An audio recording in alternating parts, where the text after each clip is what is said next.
is because of God. Okay? So He is only the reason why I made this form. I'm very thankful sa lahat ng nagpunta ngayon, giving their time. Really, gusto ko talaga makasama ko lahat ang karamihan sa tropa, sa barkada, sa kamag-anak, sa kaibigan, sa mga close sa akin. But siyempre, may mga oras talaga na hindi sila available. The reason why I am being persistent will definitely because for everybody's information, hindi naman nalilid sa kalaman ito. Okay? Ako si Emil Dana. I am a stage 4 cancer patient. Okay? So, gusto ko talaga lahat kasama. Nobody knows. No one really knows what will happen next. But I'm just praying to God to extend my life. Malakas pa naman ako eh.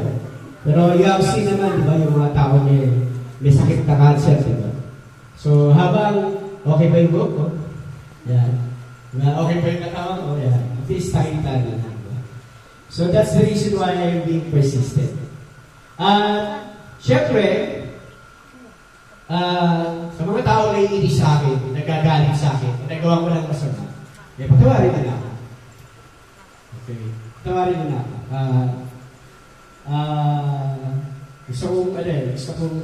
Gusto ko na mapakita sa lahat na maganda pa rin yung mga naitulong ko, naibigay ko, naging pakikisama ko sa lahat. Okay. Thankful ako again to everyone. Gusto ko mention siyempre, lahat naman nandito, pero I'll mention everyone. Maraming salamat sa una siyempre sa aking kapatid.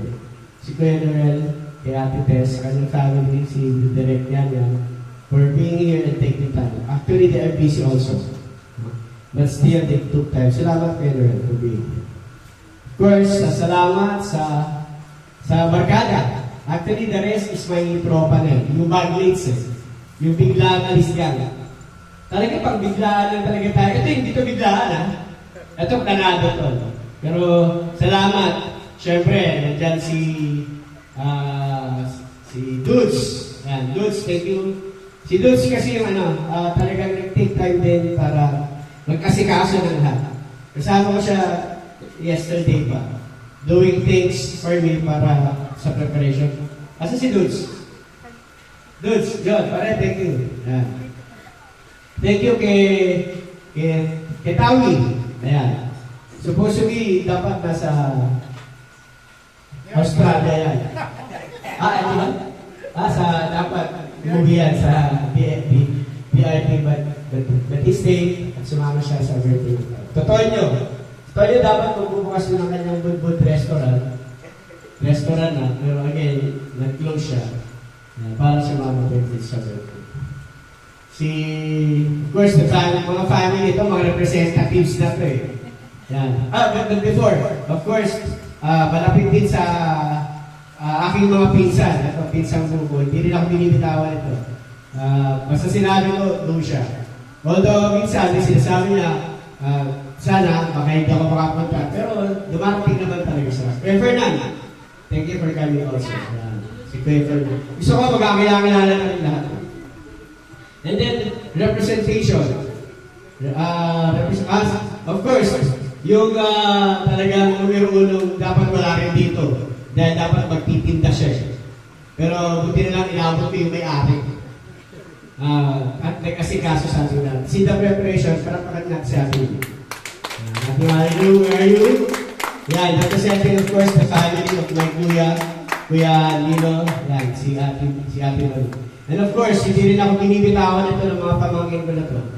Yan, lagi rin nandito sumusuporta. They keep on telling me na, to, go, laban ka lang. To, kasama mo kami. To, dyan lang kami. Si Trisha. Si Koy, si Trisha. Si Luan. Where's Luan? There you go. Tapos yung aking pamangkin, sila, Apo? Apo na, sila Mika, sila Alex, and the rest, yung mga kanila mga 0.5 partners. And of course, representing the family of Paring Ega. Dito si Maring Winnie, yung aking mga inaanak yan, si Xavier, si Sil, and of course, si Jericho. Right? Tama? Justin. Si Justin, and of course, si Yan. Yan yung sa family ni Edgar. Representative pa ng Edgar. Kaya hindi naman nawawala yan. Hindi rin naman ako binibitawan. And of course, representing of course the family of Paring Jojo Pagsibigan also. Si Mari Winnie. Saan? Ayan, si Mari Winnie. Ayan, siya. Ayan. Tapos, syempre, yung laging kasama rin asawa ko na basta meron silang mga bagay na pinag-usapan kasi sida. Ayan. Ulitin ko na bagay ko ba si Direk yan? Asa si Direk yan? Ayun. Ayan ang aking si Direk.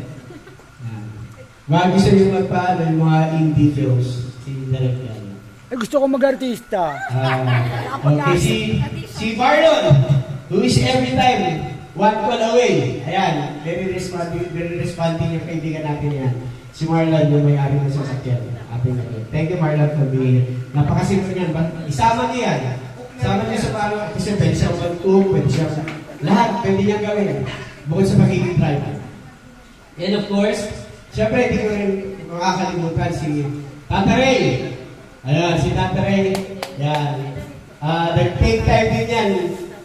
Alam ko, busy din yan eh. Pero dahil kaibigan natin, hindi tayo pinabayaan. Siya rin yung punong abala dito. Kaya, tayo natataranta din. Ayan. Kaya sabi niya, basta, nandito lang. Magpapaluto pa kami, hindi yan. Tata Ray, thank you. Si Papa D. Papa D, thank you. First meeting man lang, pero naramdaman namin yung welcome. Papa D, exactly, sila yung nag-ano dito sa place na sa Port Resort. And of course, meron na ba akong hindi nabanggit? Of course, isa pa, hindi nila ako binibitawan ito although hindi kami masyado nakikita. Yung kasama ko sa riders. Hindi alam ng iba ito, no? Pero riders ako ng isang organization. Yung riders organization. Pero ako lang yung rider na hindi nag-ride. Tonyo, si Andoy nag-aabang, oh. Pero mahal naman nila ako kahit hindi ako nag-ride. Ayan. Si Mon, yan. And of course, si Paring Fred. Ewan ko, saan ako sinabi? Kasi yan yun eh. Si Mon. And of course, his wife, si Ma'am si Andoy. Yan. Inaanak ko, yan, kasama nila. Ayan. Wala na. Ay, puta, huling-huli pa, oh. Ay, huling-huli pa, puto. Huling-huli. Hindi ka binibitawan yan. Ay. Binibitawan to, ha? Kasi pag inimbitawan nyo to, yari yung video okay nyo. Ayan. Ay, hindi ka binibitawan yan, ha? Bitawan mo lang to. Binibitawan yung mic. Lumayo ka, mahina yung sister ko. Ayan. Si Andoy, yan. Thank you, Doy. Huwag ka na magsalita, huwag na. Thank you, Doy. Jay, pwede mo magsasalita. Joke lang. Doy, ito ka na doon. Ikaw ba birthday? Ayan, thank you, Doy. And most especially, definitely, wala na. Most especially, yan. Yung aking pinakamamahal na sa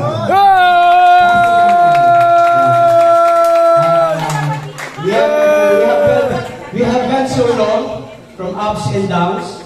We sometimes, fighting thoughts. Minsan, struggle kami sa mga utak namin. But still, hindi ako iniwan yan. Ay, hindi naman talaga ako iniwan yan, especially the moment when I was in the hospital. Yeah. And until now naman eh. Nag-therapy pa ako. So, chemotherapy pa rin ang hanggang ngayon. And she's still here. To my wife, I love you. I love you so much.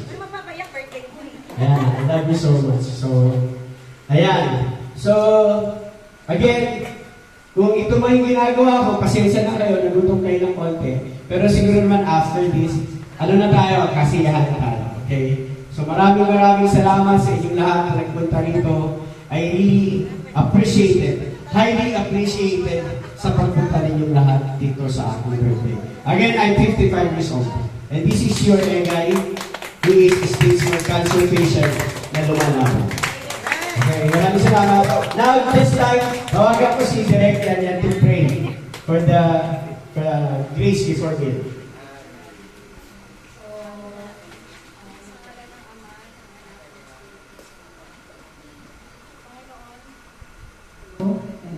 Panginoon naming mahal, inaalay namin sa iyo. Naway, bigyan mo kami ng gabay at awa. Patnubayan mo kami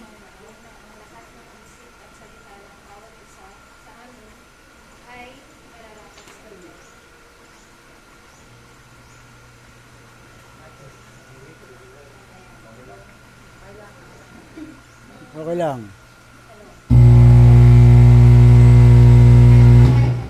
Ayan, okay. At mapapuso namin ang ikapupusin ng lahat at ikalalagaan ng iyong. Naway may patupad namin ang tama ang lahat ng aming mga tungkulin at hangarin sa ngalan mo.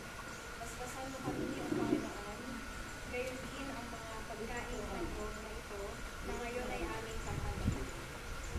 Sa iyong magandang loob, sa pamamagitan ni Kristo ang aming Panginoon. Amen.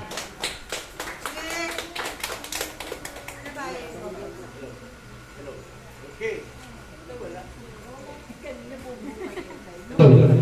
Yeah. So, if you notice, later niya lang. If you notice, wala yung aking anak, no, si Meiji, kasi ano siya, tawag dito, may work siya. Pwede ba siguro, anyway, kumpleto, pwede ba i-blow the candle mo? No? Since kumpleto naman na. Si dati ako, siguro,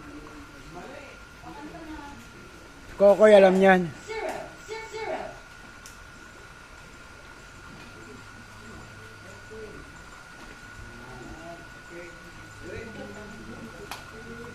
Okay, everybody!